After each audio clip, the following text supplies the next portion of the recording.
Hola, en este video vamos a resucitar una batería que prácticamente no tiene carga y que no tiene la capacidad de acumular carga. Llega a voltaje súper bajo y vamos a seguir unos ciertos pasos para poder revivirla. Testeamos la batería y vemos que entrega apenas 6,75 voltios.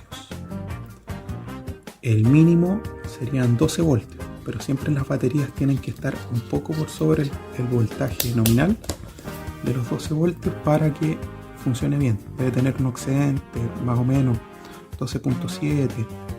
Entonces ahora vamos a llenar el electrolito con agua destilada o agua desmineralizada, y junto con eso vamos a agregar el aditivo reactivador de batería, que ahí se lo voy a mostrar en la pantalla, una vez rellenado el nivel de electrolito. Eso. Al destapar la tapa que deja ver las celdas y que sirve para llenar el electrolito, vemos que están las celdas de la batería totalmente secas, no se ve nada de agua, entonces por eso ustedes la pueden cargar, pero al final nunca logra subir a un voltaje ideal para operar. Y agregamos el aditivo reactivador de batería.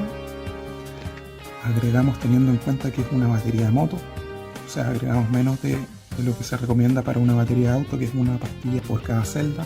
Aquí agregamos menos, agregamos una fracción de eso. En este caso yo le voy a dar energía con un cargador solar, y ahí les voy a dejar el link de este cargador solar, y también le voy a dejar un cargador recomendado para motos que da carga lenta, porque ojo, al cargarlo muy rápido igual se pueden echar la batería, así que ojo con eso.